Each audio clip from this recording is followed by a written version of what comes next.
लाल यादव ऐसे ऐसे जवाब दिए ने कि अब मेंढक बीजेपी की तरफ से आ रहे हैं। बोलना नहीं चाहिए, क्योंकि बोलना नहीं चाहिए सब चीज़ें, लेकिन बोलने पड़ता है कि ऐसे ऐसे आ रहे हैं ना अब कबूतर, आई मीन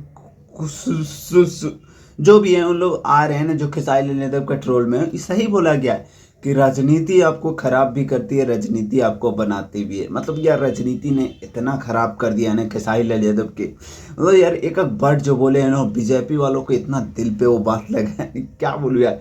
मतलब कि बहुत सम्मान करते थे खेसारी लाल यादव, और खेसारी लाल यादव बीजेपी को कोई नेगेटिव कोई कुछ नहीं बोले थे। खेसारी लाल यादव ऐसा है ना कि वो नहीं बोले थे कि बीजेपी का ऐसा है, बीजेपी वैसा है, बीजेपी, वो सिर्फ मुद्दा रखे थे कि बिहार के लिए होना चाहिए, बिहार के लिए वो होना चाहिए।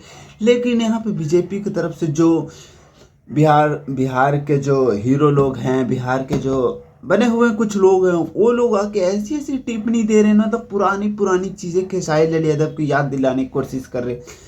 मतलब यार इस लेवल के तुम हमला करोगे, उम्मीद नहीं था हमें। मतलब कि इतना बकचोदी हद लेवल पे गिर जाओगे, ये हमें उम्मीद नहीं था। इतना बकचोदी तुम लोग पेल दोगे, ये मुझे उम्मीद नहीं था। तो ऐसे ऐसे बकचोदियों के यही कहना चाहूँगा, बेटे लव यू। इसी तरह खेसारी लाल यादव के ट्रोल करते रहो, लेकिन एक सिर्फ हीरो आके तुम लोग को जो रेल बनाया है ना, ये याद रखा जाएगा जीवन भर। मतलब कि जिस लेवल से खेसारी लाल यादव आरजेडी में जाके बीजेपी को रेल बनाया है ना, मतलब पहले सब छुपे हुए थे, अब सब मेंढक से बाहर आ रहे हैं, मतलब खेसारी लाल यादव के खिलाफ में। तो मतलब मानते तो हो कि खेसारी लाल यादव एक ने सिर्फ सबको पेल बना के रख दिया, मतलब रेल बना कर रख दिया। उससे ज़्यादा कुछ नहीं। एक लाइक, एक सब्सक्राइब।